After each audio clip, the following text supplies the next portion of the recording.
asalaamaaleykum mbokki téléspectateurs yi seetaan Xeweul TV ñu ngi leen dalal bu baax a baax seen beneen numéro le chef de quartier tey nag Xeweul TV dafa def déplacement ñëw fi nga xam ne moom moo di Cité Pilot ñu fekk suñu tonton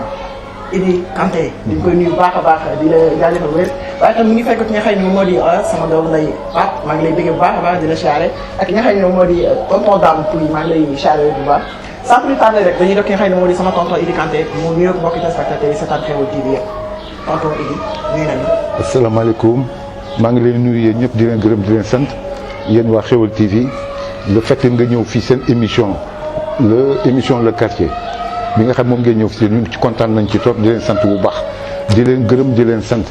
di ñaanal aussi itam seen kilifa bi nga xam ne moo leen yabal fii suñu borom defal ko tawfeex merci jërë ngeen jëf. rafetlu nañu kàddu gi tonton bu baax a baax waaye tamit dañuy jox ki nga xam ne moo di suñu tonton Dame Pouy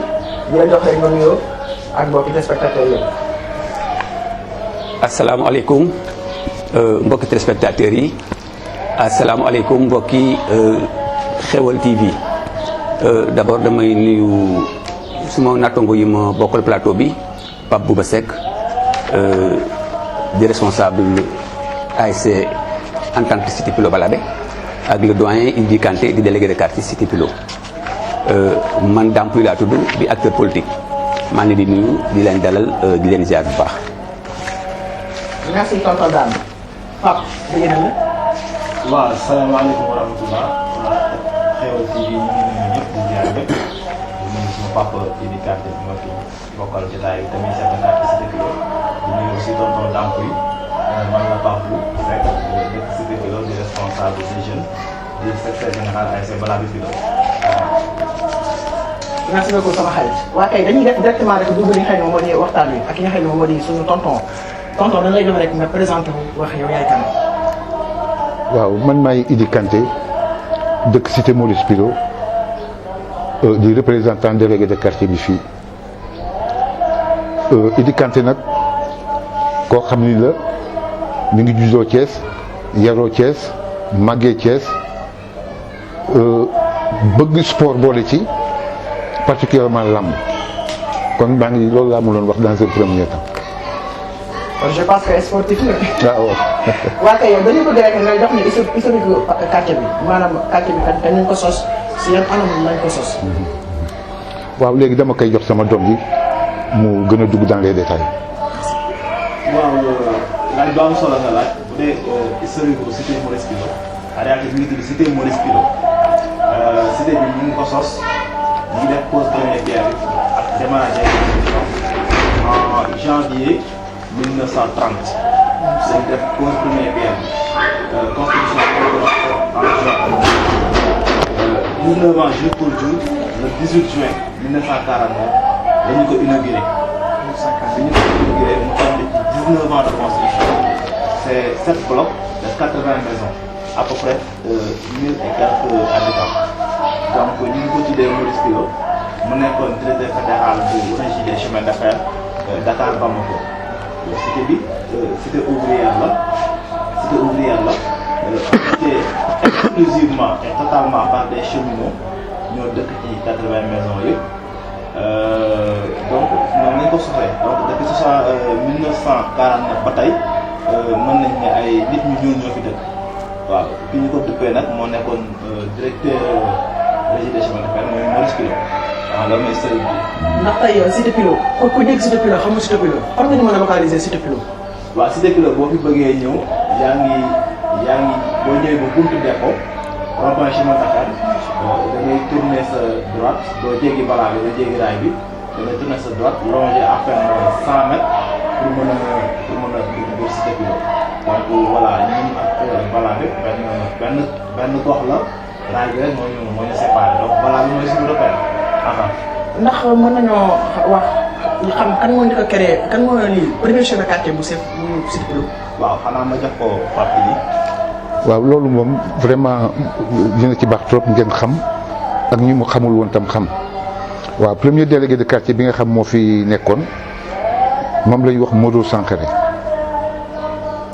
bon Modou Sankhare nee nañu 27 jours la def daal di gaañu ñu teg ci wala ma jaxete en 1927 moom it la ko jël buntu dépôt la dëkkoon après ñu teg ci Samba Diawara en 1928 bañ jógee foofu aussi Seydou Cissokho yoroon na ko Malamine Senghor la dëkkoon après Abdou Diawara ñëwaat jël ko penc Ali Nguer après ku ñuy wax vieux Xeefi Cissokho Xeefi Konaté jël ko moom Buntu Dépôt la dëkkoon ñu teg si Nassirou Diallo bi nga xam ne cité Pello fii la nekkoon ba Nassirou Diallo génnee àdduna ci lañ ko jox ku ñuy wax Habib Fall am na koo xam ne aussi nee nañ délégué de quartier la woon ku ñuy wax Déthié Gaye mi ngi dëkkoon Aiglon waaye nag lu ma la mën a expliquer ci quartier bi configuration bi bu njëkk ak léegi ni mu mel bu njëkk ba benn délégué de quartier moo doon am comme yi ma leen cité nii mais su ngeen xoolee configuration bi dafa nekk 6 sous-quartiers Buntu Dépôt Cité Pilot Aiglon Bayal Payenne Cité Ñax loolu waral délégué de quartier bi nga xam ni moo nekk DVF moom la ñuy wax DVF ñu koy wax Habib Fall mu wut ay représentants ci chaque quartier bu nekk pour au moins mu ne waaw ndax mën nañoo xam lan mooy DVF. DVF derrière la voie ferrée waaw te sax dégg na si biir wax ñu wax bu tudd 80 maisons. ndax mën nañoo xam 80 maisons yooyu. lan la. maanaam nan la ci. maanaam dañoo seetlu alaya yi su koñ bi ñu mel. bloc yi quoi. waaw bloc yi noonu lañ ko tëggee comme ñu wax cité ouvrière la d'ailleurs ci bu njëkk sax ay célibataires lañ ko prévoir lool maintenant gis nga léegi ñu fi dëkk cité la comme yeneen cité yi mais comme ni ñu ko gisee nii te loolu defe naa bu ñuy génn foofu sax la gën a am visibilité mooy cité yi dañ ko doon tëj su ngeen xoolee ci bunt yi dafa amoon ay bunt dañ ko daan tëj bon soo demee ci ginnaaw fi escalier yi nekk cité bi daawuñu dem di jëndi ay mburu ci boutique ba dañu amoon koo xam ne daan ñëw di servir cité bi day ñëw rek da ngay génne sa panier wala sa kii mu dugal ci li nga soxla avancé daal di dem cité bi noonu la doon dundee mais àdduna di dox ba nga xam ni bu nu yeewoo kenn du gis mburu yëfu njóobeen yooyu nii dañuy ubbi seen kii rek su ñëwee duñ gis dara après nag bon ci la affaire yi commencé changer waaw. En général fii dañuy voté chef de quartier bi wala maanaam dañ koy nomination lay nekk. waaw fii moom bon li ma ci mun a wax mooy en tout cas fii dañoo copté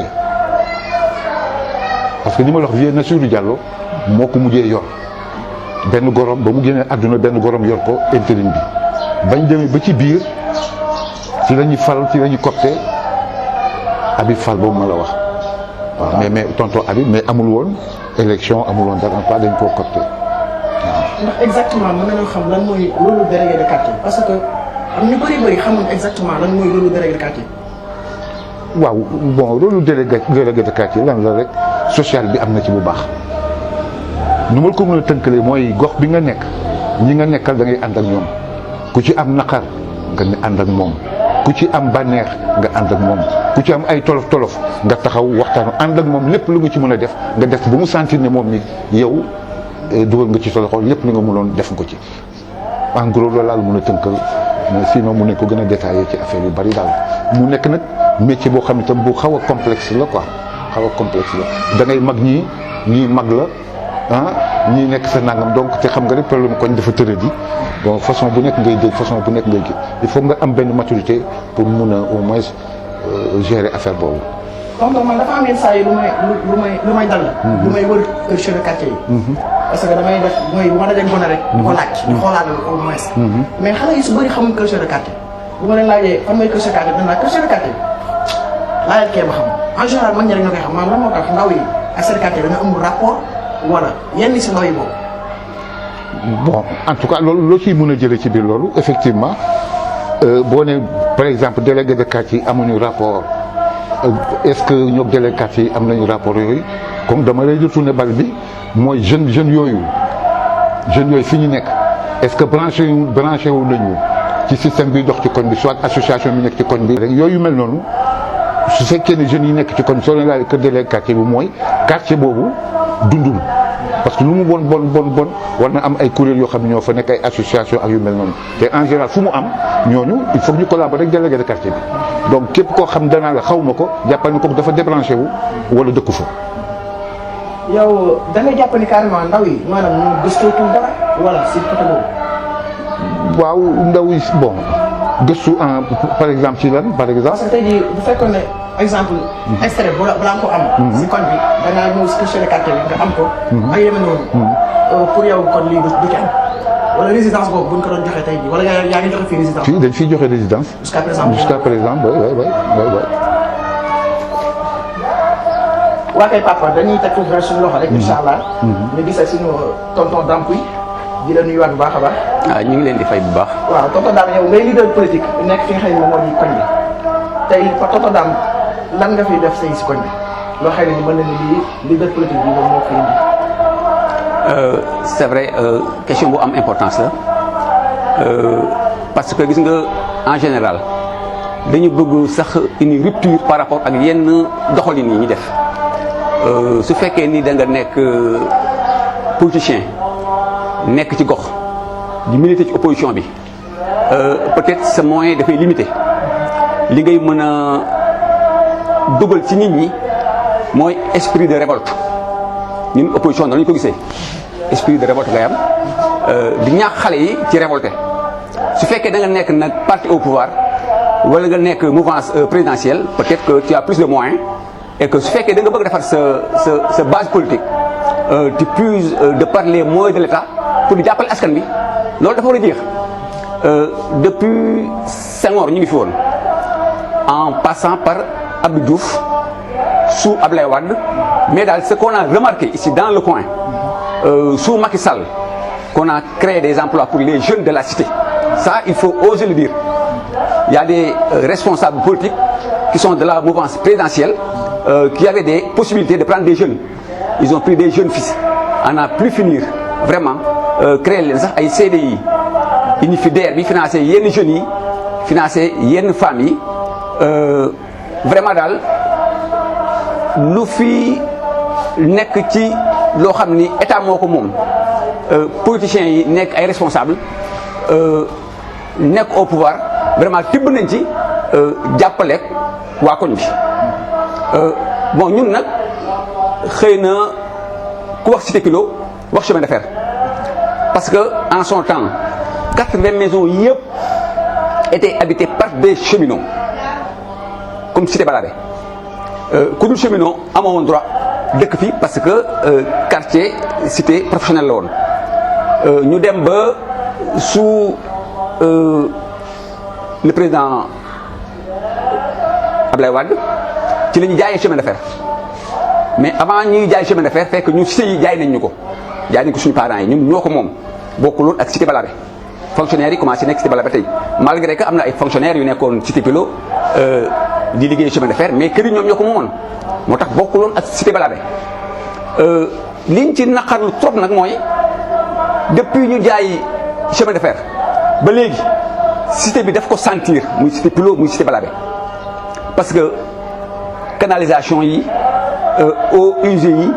entretien kër yi yëpp chemin de fer moo koy doon bi ñu jaayee chemin de fer ak léegi nag chemin de fer désengagé wu ci entretien maison yi depuis lors aussi embauchement amatul ku ne xam na ko Thiès est fait pour le chemin de fer et par le chemin de fer donc chemin de fer bu deewee mooy Thiès dafa dee lii rey chemin de fer nag pratiquement moi j'ose dire que sous Abdoulaye Wade la ñu jaay chemin de fer alors que Idrissa Seck était premier ministre de par sa complicité avec la complicité encore une fois de certains cheminots responsables cheminots ñoo dilapidé le chemin de fer ba ñu jaay ko bon bi ñu koy jaay mënuñu jaay société bi dox pratiquement je vais dire bi fi Mbaye Diouf nekkee en tant que directeur général le chemin de fer faisait des chiffres d'affaires des recettes de 1 milliard de 800 millions par weer mais bi ñu bëggee jaay chemin de fer xam ni avec cet effort là mënuñu ko jaay ñu di fi Mbaye Diouf indi fi Ibrahima Niang de 1 milliard à 800 millions dem na ba 400 millions 300 millions ñu am possibilité jaay chemin de fer bi ñu jaay chemin de fer nag ci le problème yi commencé am mënatuñu recruter jeunes yi di chemin ay postes ñoo fi jël ay Sonatel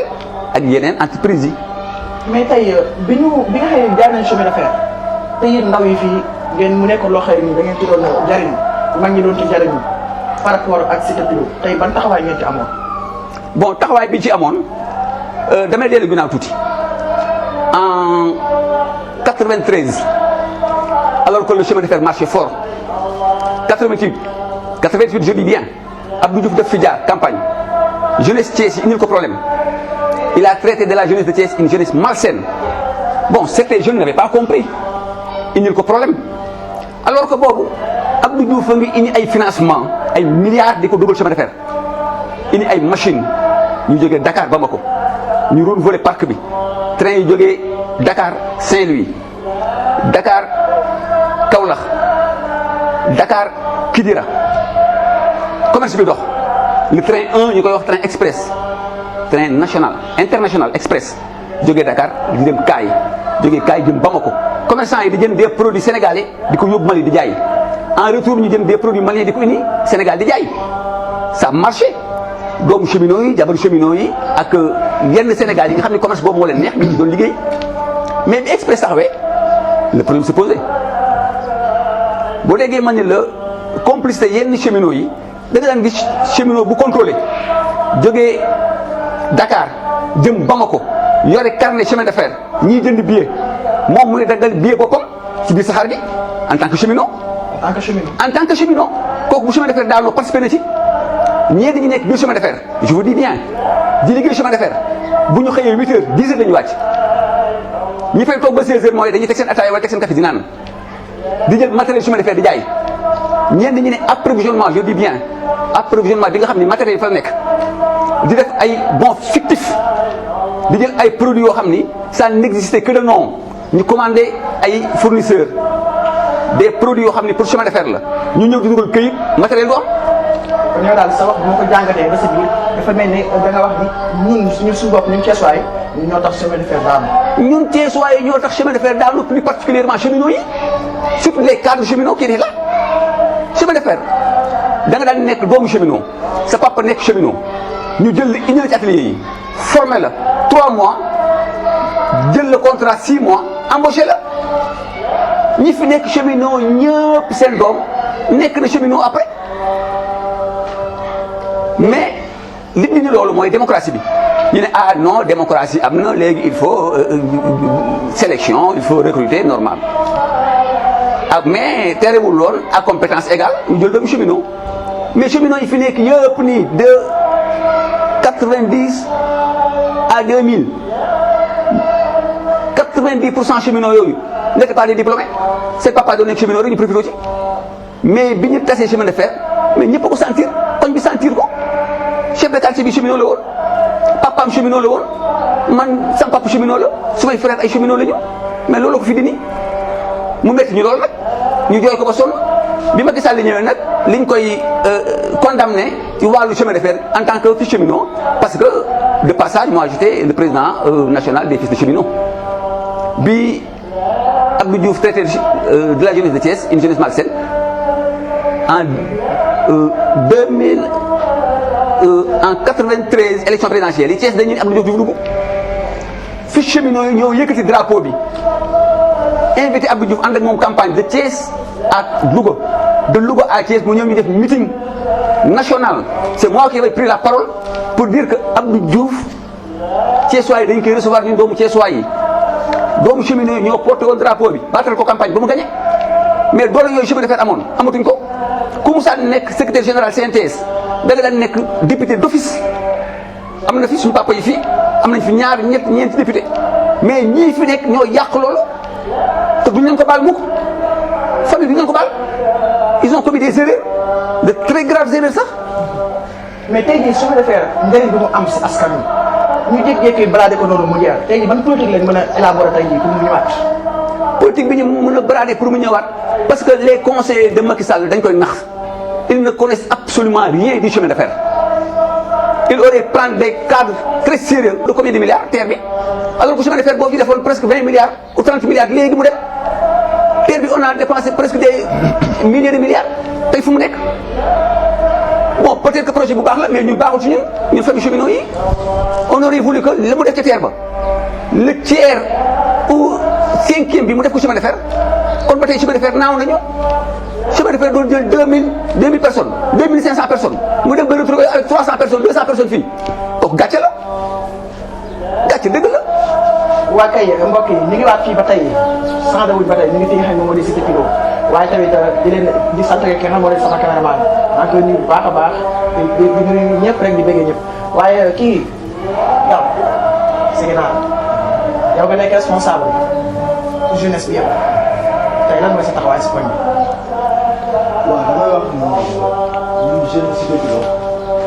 dañu am benn particularité boo xam ne dañ ko am te suñu ko def si ñun cité Pilot xamuñu xale donc dañ lay teel a responsabilisé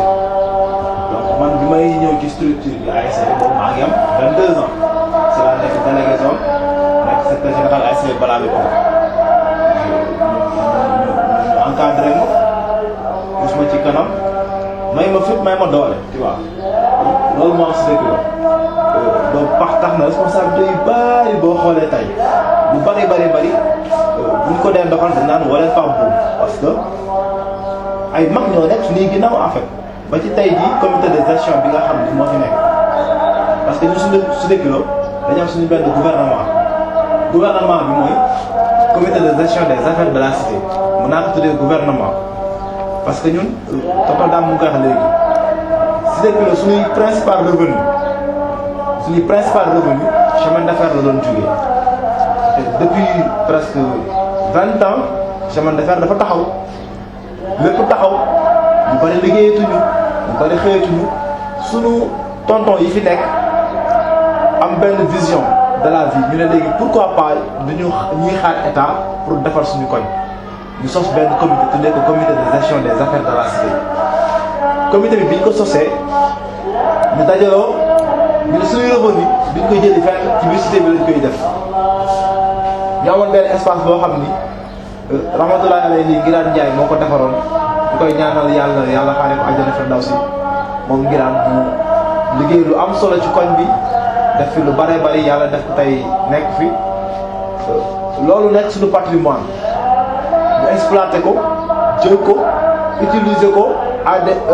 mu nekk ressources yoo xamante ni dafay ñëwaat ci koñ bi sunu tonton yooyu ma lay wax ñoo tax ba cité Pilot boo xoolee amatul problème assainissement lépp ñoo ko defar boo ko ba évaluer ëpp na actuellement 6 millions 5 millions te xaaruñu ko ci benn politicien xaaruñu ko ci benn ministre wala benn député donc ñun tey àdduna di dox ba ñu woon ñun ndaw ñi ñun xale yi jël comité bi teg ko suñu loxo comité bi ma lay wax man maay secrétaire général bi daanaka Vieux Ndiaye moom mooy coordinateur bi daanaka ceeg ñoom Ahmed Diakhaté ñoom Abdoulatif ak ñoom Pape Cheikh Yaba ak ñi nekk ci koñ bi ak samay moromu jeune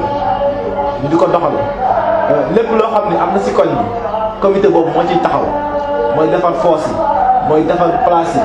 te lépp suñuy revenu yëpp jigéen fenn fu dul ñun suñu biir ñun waa cité Pilot donc mën naa wax ni ñun cité Pilot bu ñu xaar ci nguur dara ku ñu ci fekk si nag ñu jël bu ñu nguur dimbalee ñu jël mais quand même ñun am nañ xalaatu ñu ne nañu jug defar suñu gox defar suñu quartier ba tax na lépp loo xam ne yaa ngi koy gis ci koñ bi mu baax loo xool nag daa la wax de politicien ba ma gënee gis ne lii politicien moo ko fi indi yàgg na trop li fi am yëpp waa cité bi ñoo ko dox à travers suñu comité de gestion bi ñooy réfectionné jàkka ji ñooy réfectionné actuellement ñu ngi réfectionné table banc école cité ay li defal bi ñu fay defar ay table banc parce que dañu ko def constat que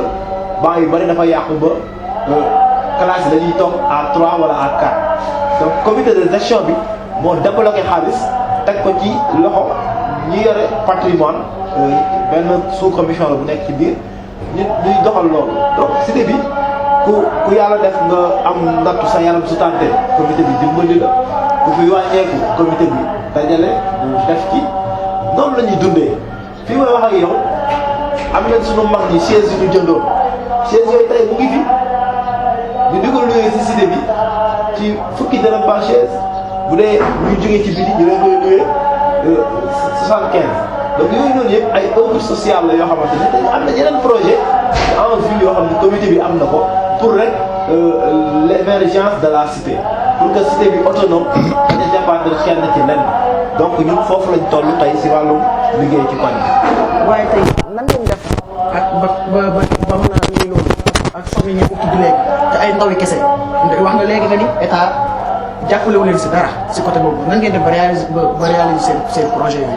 waaw cité pilote nag daa am lu fi yàlla def ñu koy sant yàlla alhamdulilah dafa am harmonie bi am entre jeune et vieux am entre góor ak jigéen tey boo ñu fekkee ci jotaay doo xàmmee kuy mag ak kuy xale mën naa ne cër yi xale yi lañ koy jox ñu ne doxal leen ñu mag ñi ñu nekk seen ginnaaw bu ñu amee capacité mën a defar c'est parce que cité pilote dañu déggoo dañu am jàmm dañu am salaam dañu am harmonie dañu mën a booloo suñuy doole ressources yi nag moom si biir cité bi la nekk jéggaane wuñ ko fenn dañu am espace vert espace de distraction loolu amoon terrain basket Ngiraan Ndiaye bu ma la wax yàlla yërëm ko bu nekkee député defar ko jox ko cité bi di ko jariñoo si biir am na ay poulailler am na ay boutique loolu la cité bi jël di ko louer en plus de ça suñu mag ñi fi nekkoon amoon vision dem jënd ay chaise yooyu tey mu ngi fi ñu koy louer mu nekk source de revenu. wax ko mu projet yoo xamante ni dañ koy teg taxawal ko mu gën a dundal comité bi gën ñoo may force gën ñoo may doole te comité bi ni muy doxee mën nañu am plus de 1 million par an bu fekkente ni ñu koy liggéeyee nii loolu mooy suñu source de revenu. wax nga fii ñaata ASC la am. fii benn ASC la am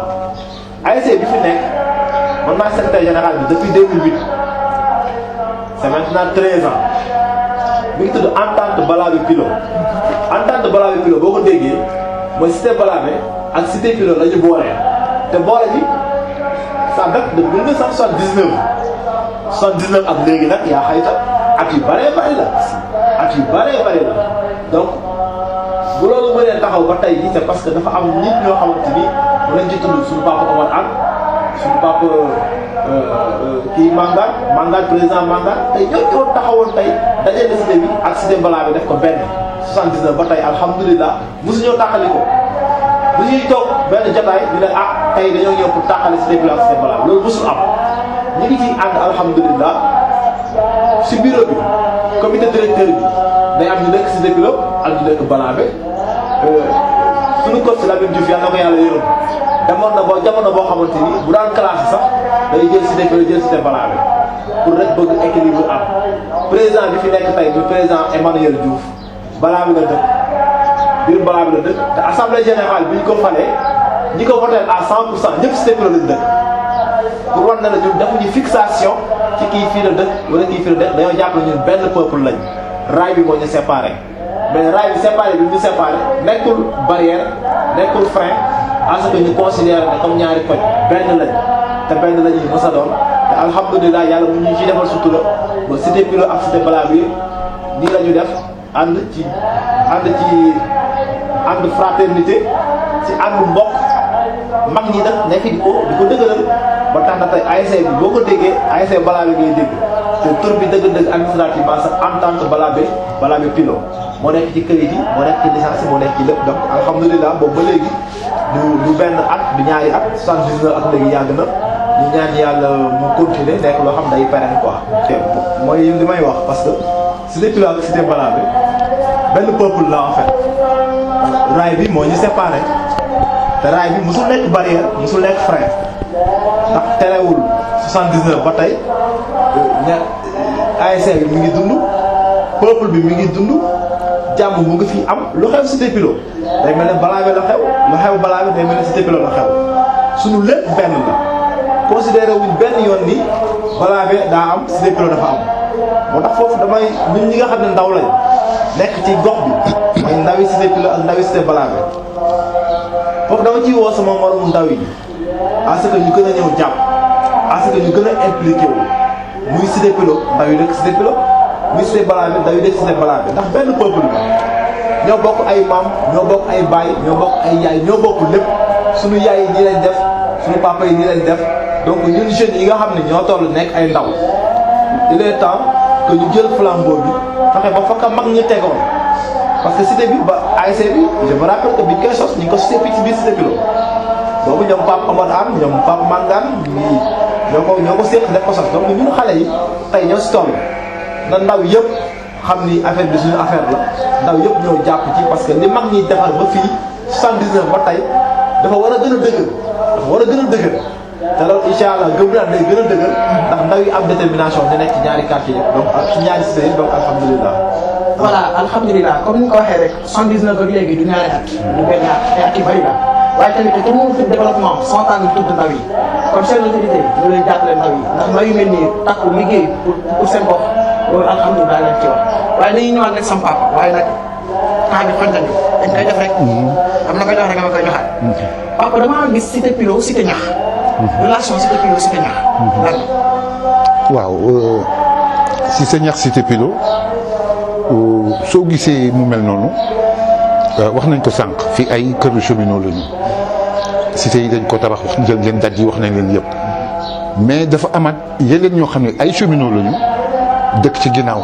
mais boobu ñooñu ay néegu ñax moo ci nekkoon ay baraag ay néegu ñax donc xam ni pour dissocier ñaari affaires yi suñu waxee cité Pilo di nga xam ne fii la dëkk suñu ne cité ñax di nga xam ne après cité Pilo la dëkk d'ailleurs dañ ko amoon ay barbelés sax yoo xam ni moom lañu séparé woon mais d'après ci mag ñi cité ñax lu tax mu mel noonu sax parce que main d'œuvre bi tubaab bi daf ko soxla woon jamono boobu tubaab bi day wut liggéey ñu koy liggéeyal ba nga xam ni su génnee su soxlaa liggéey su génnee rek day yem ci ñu mu soxla ba soo xoolee cité ñax robinet yii nga xam jamono cité Pilo dem na ba génn ba dugg bi koñu cité ñax côté bi itam la même chose kon loolu mooy capter cible boobu nga xam ni duñu bouger parce que indil lañ leen ndox li nga xam ni lu jafe woon la yu mel noonu te itam soo buggee liggéey wala soxla liggéey da ngay jéggi raay bi rek comme ni ko kii waxee da ngay jéggi rek dugg bi chemin de fer am sa main d'œuvre daal di suwaat bon adduna di dox nag adduna di dox ba jamono bii kon xam nga cité Balabé chemin de fer bañ ko indee fii nit ñi di ci liggéey kii dëkk cité ñax ko xam nga ñaata at la war a am kon xam ko foofu la dëkk léegi koñ la effectivement noonu la demee différence bi loolu la. kon daal cité ñax cité Pilo moom moo jur cité ñax. waaw. fii am na marché école wala. waaw am na école mais amul marché école baa ngi nii à côté bi ngi nii moo nekk. école bi nan la tudd. Aynina Fall la tudd. pourquoi la ñu wax Aynina Fall. waaw xam nga Aynina Fall syndicaliste la woon syndicaliste boo xam ni bu ñuy wax chemin de fer grève boobu ñuy wax ñoom la woon ci la bokkoon Ibrahima Massar ay Guèye Gouta ay Aynina Ba Aynina Ba waay ay bon bari nañu bari daal ñoo xam ne ñu ngi fii ci syndicaliste yi ak yooyu mais moom la ñu tuddee école bi syndicaliste la woon. est-ce que tey mën nañu dem si domaine boo xam ne c'est un peu lii daal parce que dañoo noté. bu njëkk l'autorité du chef. bu njëkk kër chef de quartier lii la woon ëtt la woon ëtt boo xam ne fi daan waxtaanee. di fi régler ay problème mais léegi de temps en temps da nga gis dafa rare. parce que léegi da nga gis rek bu problème amee rek gars yi dañuy bàyyi tëb chef de quartier tëb lépp rek dem police est-ce que loolu mu ngi noté wu si quartier bi wala déet. waaw loolu moom dinay am parce que bon am na ñoo xam ni mënuñoo comprendre d'ailleurs sax dañuy dem. bu ñu demee commissariat dañ leen wax est-ce que yéen waxtaan ngeen ak délégué de quartier aw ngeen ci moom question boobu sax leen njëkk a laaj mais xam nga xale yi aussi tam dañu am seen système maanaam bu nu bëggul nga régler seen problème ngeen waxtaan ba juboo dañuy téye benn convocation ba waxtu bii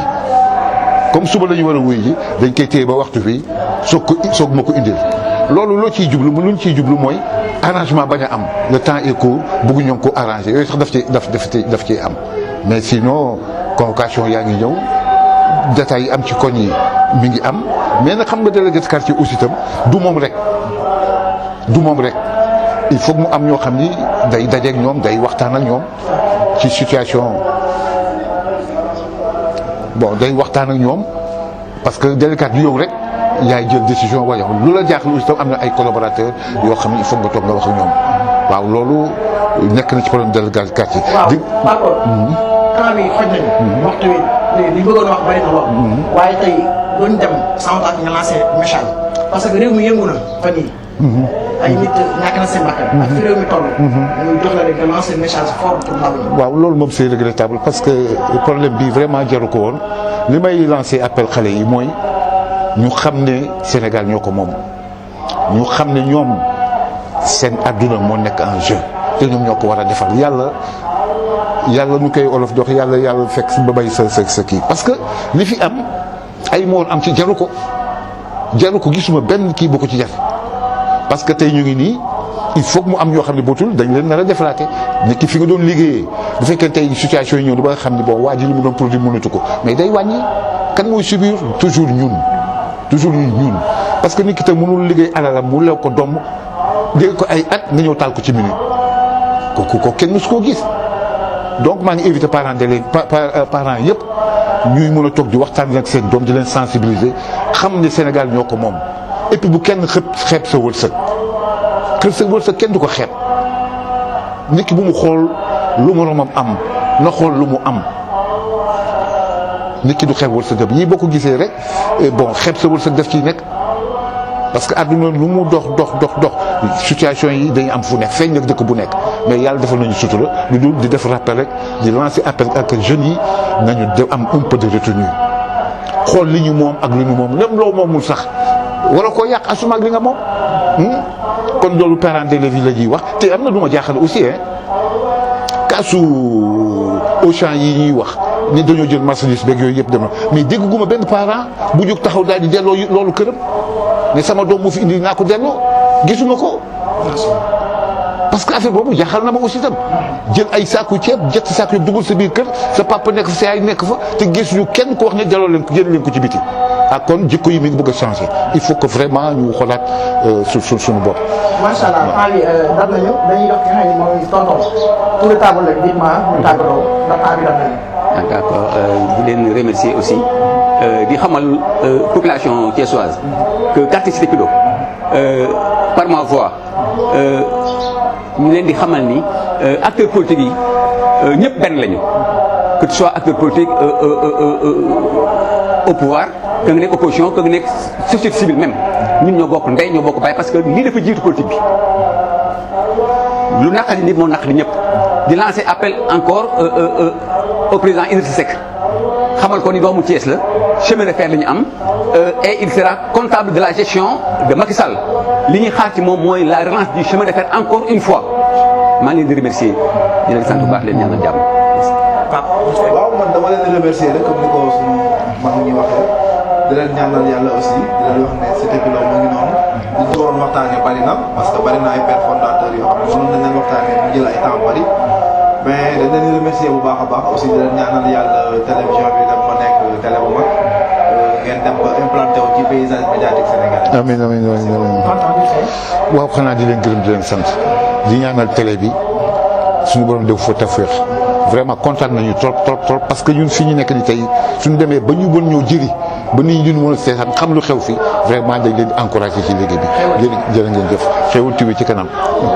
waaw kay li nga leen indiloon fii di Cité Pilot bu léegi nag incha allah rabi ñu ngi waat feneen waaye tamit lu mu gàtt dañuy gërëm suñu papa bopp Oustaz Abdou Aziz Ndiaye di ko ñaan yàlla fi yàgg loolu te wér ñu ngi gërëm ñëpp di siyaare ñëpp rawatina dañuy xam ne ñooy mbokki internet yi ñu ngi gis taxawaay bu baax a baax si internet yi techniciens yi ñëpp tamit ñu ngi leen di gaa au moins sa fay merci beaucoup à tout le monde ciao.